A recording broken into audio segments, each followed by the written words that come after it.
Hello dear friends, तो मैं हूं आरती। संस्कृति आईएएस यूट्यूब चैनल पे आप सभी का स्वागत है। मैं हाजिर हूं एक नए विषय को लेकर के। आज हम पढ़ने वाले हैं कि बहुत सारे प्राइवेट हॉस्पिटल्स जो होते हैं वो इतना महंगा महंगा जब बिल बनाते हैं आपका, तो सेम दवाइयां अगर आप जो है सरकारी अस्पतालों से लेते हो वो कम दामों पर क्यों बिकती हैं। तो एक व्यक्ति ने यहाँ पर सुप्रीम कोर्ट में याचिका दायर की थी। उसने बताया कि मेरी माँ का इलाज चल रहा था, उनको जो है ब्रेस्ट कैंसर हुआ था। हालांकि उनकी माताजी ठीक हो गई हैं, लेकिन उसमें जो है खुलासा किया गया कि बहुत सारी दवाइयां ऐसी थी जिनको एमआरपी से ज़्यादा प्राइस पर बेचा गया। तो ये घटना जो है सिर्फ उनके साथ तो हो नहीं रही होगी, जितने लोग भी इलाज के लिए जा रहे होंगे सभी समस्या को झेल रहे होंगे। तो सुप्रीम कोर्ट में याचिका दायर की गई है इससे संबंधित। तो सुप्रीम कोर्ट ने इस पर कोई फैसला देने से फिलहाल इनकार कर दिया है।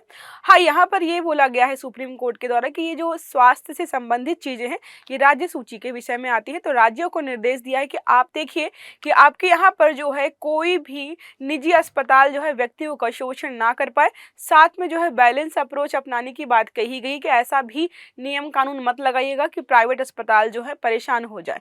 तो जो है बीमार या पेशेंट्स का भी ख्याल रखना है आपको, साथ में जो भी अस्पताल से उनको भी ध्यान में रखकर जो है नियम कानून बनाने हैं। तो सारी चीज़ों को हम देखेंगे। वैसे थोड़ा सा ब्रीफ तो मैंने ऑलरेडी आपको दे ही दिया है। तो सुप्रीम कोर्ट का आदेश है निजी अस्पतालों में शोषण रोकने की नीति बने। देखो, इससे पहले भी कई बार आया है तो सुप्रीम कोर्ट ने बोला है नीतिगत मसले हमारे नहीं हैं। जब भी नीति बनाने का मसला होगा तो वो जो है राज्य सरकार या केंद्र सरकार बनाएगी, क्योंकि वो उनके कार्य क्षेत्र में आता है, हमारे कार्य क्षेत्र में नहीं आता है। इसी का हवाला देते हुए जो है सुप्रीम कोर्ट ने मना कर दिया। सुप्रीम कोर्ट ने राज्य सरकारों को प्राइवेट अस्पतालों में मरीजों और परिजनों का जो शोषण हो रहा उसको रोकने के लिए उचित नीतिगत फैसले लेने की बात कही है। साथ में जो है अस्पतालों में एमआरपी से अधिक प्राइस पर अगर कोई दवा बेची जा रही है तो इन पर जो है प्रतिबंध लगाने के लिए भी बोला है। साथ में जो है कोर्ट ने खुद इन पर प्रतिबंध लगाने से मना कर दिया है कि हम नहीं लगाएंगे। राज्य सरकारों को हम दिशा निर्देश दे रहे हैं, वो अपना काम जो है संभालेंगे, क्योंकि ये कार्य क्षेत्र उनका है। अब बात करें दिशा निर्देश क्या है, तो निर्देश दिया है कि प्राइवेट अस्पतालों में मरीजों और उनके परिजनों का खास ध्यान रखा जाए कि कोई शोषण ना हो पाए। अगर ओवर प्राइस्ड कोई चीजें वहां पर बिक रही हैं तो आपको जो उनको कंट्रोल करना है। और जो है मोस्ट इंपॉर्टेंट देखो यहाँ पर है, सुप्रीम कोर्ट ने ये बोला है कि बहुत सख्ती नहीं दिखानी है। ठीक है, निजी अस्पतालों पे आपको बहुत सख्ती नहीं दिखानी है। उनकी जो है सोवेनिटी का भी ख्याल रखना है, उनकी मान मर्यादा और जो चीजें अस्पताल में चली उनको ध्यान में रखना है, और साथ में जो है पेशेंट को भी ध्यान में रखना है। तो दोनों मतलब एक तरीके से मिली जुली बैलेंस्ड योजना बनाने की बात की गई है। जनहित याचिका में क्या था, सिद्धार्थ डालमिया एक व्यक्ति है जिन्होंने जो है इस याचिका को दायर किया था। बताया था कि मेरी माता का जो है ब्रेस्ट कैंसर का इलाज चल रहा था। उस समय जो है जो पैसे वसूले गए हाई एमआरपी पर, जो मतलब एमआरपी अगर 100 रुपए है तो यहाँ पर जो उससे 500 रुपए वसूले गए, एमआरपी से ज्यादा क्यों दे रहे हो, इस पर जो है सवाल उठाया जा रहा है। अब सुप्रीम कोर्ट का फैसला क्या है, तो सुप्रीम कोर्ट ने बोला है प्राइवेट अस्पतालों पर सीधे प्रतिबंध लगाने से यहाँ मना कर दिया है। वही है राज्य सूची का विषय है। अस्पताल स्वास्थ्य वगैरह हो गया, उससे संबंधित नीतियां वगैरह बनाना राज्य सूची में आता है। तो राज्यों पर निर्भर करता है कि वो कल को क्या है अपने यहाँ पर नियम बनाते हैं। साथ में यहाँ पर संतुलित दृष्टिकोण अपनाने की बात कही गई है, जो आपको मैंने ऑलरेडी बताया है। दोनों को ही आपको जो है देखना है ढंग से, ताकि प्राइवेट अस्पतालों पर किसी तरह का अनावश्यक प्रतिबंध ना लगाया जाए। ऐसा ना हो कि आप जो है उन पर प्रतिबंध लगा दे। अब देखो, अगर बात करें निजी अस्पताल जो होते हैं उनके खिलाफ बहुत सारी चीजें ऐसी हैं जो कि समय समय पर हमें दिखाई देती हैं। तो सिर्फ ओवर प्राइस्ड ही नहीं, जब आप जाते हैं निजी अस्पताल में डॉक्टर्स को दिखाने के लिए तो वो प्रेस्क्राइब करते हैं कि ये दवाइयाँ लेनी है, और वहाँ पे मेंशन होता है कि देखो हमारे हॉस्पिटल में ही एक जो है डिस्पेंसरी है या दवाई की जो दुकान हमारे यहाँ पर है उससे ही लेना है, बाहर से नहीं ले सकते हो किसी भी केमिस्ट से जाकर। तो ये जो बाध्यता होती है ये भी एक तरीके से क्या है, शोषण ही माना जाता है। देखो लिखा होगा, क्योंकि उनकी फार्मेसी में दवाइयाँ महंगी मिलती हैं। अगर अपनी मनपसंद फार्मेसी से दवाइयाँ आप खरीदना चाहते हो तो वो विकल्प आपको नहीं दिया जाता है। ये भी एक समस्या बनी हुई है। अब व्यक्ति को जो है जहाँ से खरीदना है, अब जन औषधि केंद्र प्रधानमंत्री जी द्वारा जो है हर शहर हर जिले में खोले गए हैं, उसमें जो आपको 50 से 90% डिस्काउंट मिलता है दवाइयों में। तो लोग वहां से जाके खरीदेंगे ना दवाइयाँ, तो वहां पे भी अवेलेबल है, सस्ते दामों में अवेलेबल है। और आपने कई बार पढ़ा होगा, कई लोग ऐसे होते हैं जो मिडिल क्लास फैमिली से होते हैं, लोअर या अपर मिडिल क्लास फैमिली से भी होते हैं। कोई परिवार में कोई व्यक्ति बीमार पड़ जाता है, ऐसी कंडीशन हो जाती है कि वो सड़क पर आते हैं, मतलब जो उनकी सारी संपत्ति, धन संपत्ति सब कुछ खर्च हो जाता है, क्योंकि लोग जो है अपने परिजनों को बचाने के लिए संपत्ति वगैरह सारा खर्च कर देते हैं। उनको लगता है कि ये तो हम बाद में भी कमा लेंगे, पहले अपने परिजन को बचा लेते हैं। इतने महंगे खर्चे होते हैं, गलती से आप जो है प्राइवेट हॉस्पिटल में चले जाइए, फिर तो जो है मतलब आपका दिवाला निकाल ही देते हैं वो लोग। इसीलिए जो है सरकार ने दवाइयाँ महंगी हैं और वो सस्ते दामों पर जो है जरूरतमंद लोगों को मिले, इसलिए जन औषधि केंद्र वगैरह हर जगह बनाए गए हैं। तो यहाँ पर ये भी एलिगेशंस लगाए गए। अब बात करें जो है कि क्या भारत में कोई ऐसी संस्था है जो दवाइयों के प्राइस को जो है कंट्रोल करती है, तो जी हाँ, हमारे यहाँ पर ऑलरेडी एक संस्था है, राष्ट्रीय औषधि नीति। मतलब पहले हम देख लेते हैं कि राष्ट्रीय औषधि नीति क्या है, उसके बाद नप्पा के बारे में पढ़ेंगे। वो जो है सारी चीजें डिसाइड करती है कौन सी दवा कितने रुपए में बिकेगी। राष्ट्रीय औषधि नीति हमारी है, ये नीति विशेष रूप से महत्वपूर्ण दवाइयों के उचित मूल्य निर्धारण और उनकी उपलब्धता सुनिश्चित करने के लिए बनाई गई है। नीति समय समय पर रिवाइज होती रहती है ताकि चीजें जो है किफायती बनी रहें। ठीक है, तो सब कुछ जो है समय समय पर होता रहता है, कभी दवाइयां महंगी होती हैं, कभी सस्ती हो जाती हैं। किफायती दवाइयों के लिए जन औषधि केंद्र बनाए गए हैं। प्रधानमंत्री जन औषधि केंद्र जो है आपको आसपास मिल जाएंगे, जिसमें वही दवाइयां मिलती हैं जो दुकान वाला 100 रुपए का देगा, आपको जो है 50 रुपए की मिल जाएंगी।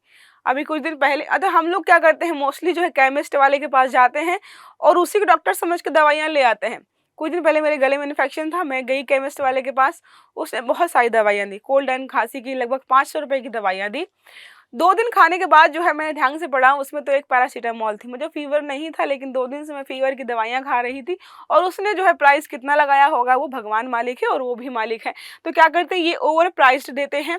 साथ में ऐसी दवाइयाँ भी देते हैं जो इनका टारगेट है कि इन्होंने मंथली जो इतनी दवाइयाँ बेचनी है, तो आपकी खुराक में वो दवाई भी सम्मिलित कर देते हैं। तो पहला डॉक्टर से कंसल्ट करके खरीदना है, दूसरा है डॉक्टर से कंसल्ट किया है तो आप जन औषधि केंद्र से दवाइयां खरीदें, क्योंकि यहाँ पर आपको 50 से 90% तक का डिस्काउंट मिलता है।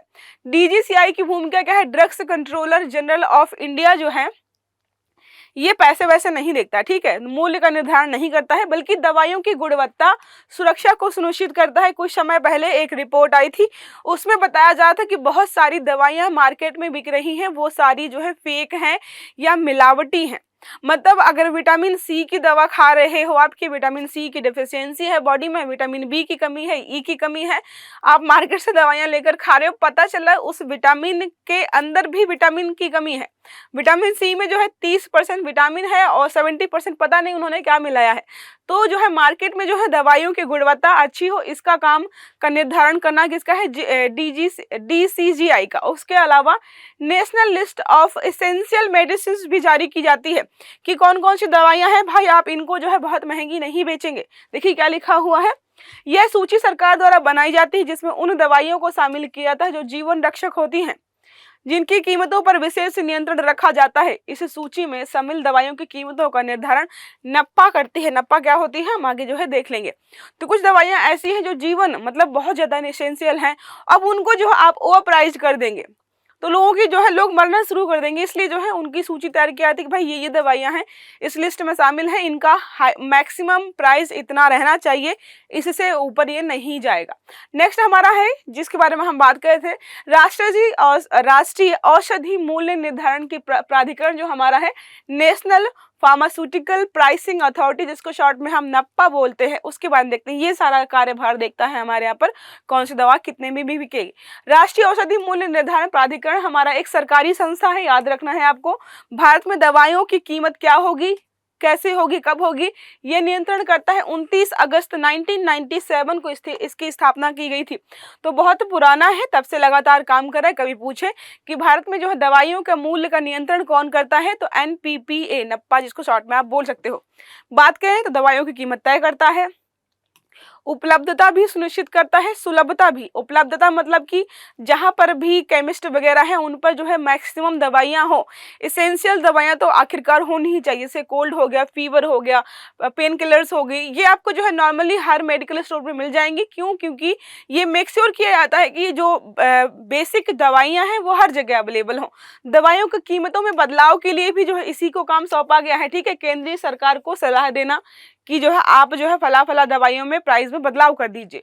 दवा की कीमतों से जुड़े संसदीय मामले में केंद्रीय सरकार को मदद करते हैं, तो डायरेक्ट जो है केंद्र सरकार से जुड़ा हुआ है। ये दवाओं की उपलब्धता पर भी नजर रखता है कि किसी की कमी को दूर किया जा सके, कि कहीं ऐसा तो नहीं है मार्केट में ये दवा मिल ही नहीं रही है। जब दवा मार्केट में नहीं होगी तो कालाबाजारी होगी, तो ये चीज ना हो इसके लिए ये भी देखा जाता है। दवाओं के उत्पादन, निर्यात, आयात, कंपनियों की बाजार में हिस्सेदारी और कंपनियों की लाभप्रदता से जुड़े आंकड़े भी यहाँ पर जो है इसी के द्वारा जो है संग्रहण या जो है रख रखाव किया जाता है कि कौन सी दवाई बन रही है, कौन सी दवाई को हम खरीद रहे हैं, कौन सी दवाई को हम बेच रहे हैं, कौन सी कंपनी जो मार्केट में लिस्ट हुई है, कितना उत्पादन है, किस प्रकार की दवाइयां बेच रही है, ये सारा सब कुछ जो है यही देखता है। अब बात करें इसके बारे में और चीजें क्या है, तो रसायन और उर्वरक मंत्रालय के रसायन और पेट्रोकेमिकल्स विभाग के अंतर्गत आता है। दवाइयां क्या है? सब रासायनिक है, रसायन से संबंधित चीजें हैं, सब इसी मंत्रालय में आ जाएंगी, इसीलिए इस मंत्रालय के तहत काम करता है। लागत निर्धारित करता है कि कोई दवा बनाने में कितना पैसा लगेगा, तो प्राइस कितना होना चाहिए। तकनीकी, औषधि से संबंधित, आर्थिक क्षेत्रों में पेशेवरों का स्वतंत्र निकाय, ये सब जो है ये देखता है।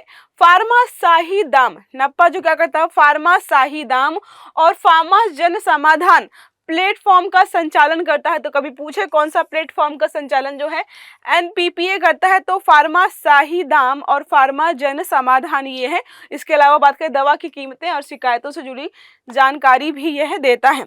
तो यहाँ तक रहा छोटा सा आर्टिकल। इसमें हमने पढ़ा कि याचिका सुप्रीम कोर्ट में गई थी, सुप्रीम कोर्ट से जो है दिशा निर्देश राज्य सरकारों को गए हैं। राज्य सरकार अब देखेंगे कि उन्हें जो है प्राइवेट हॉस्पिटल्स के नियम कानून जो भी है दवाइयों से संबंधित, फार्मेसी से संबंधित, उनमें बदलाव करने की आवश्यकता कितनी और कहाँ तक है।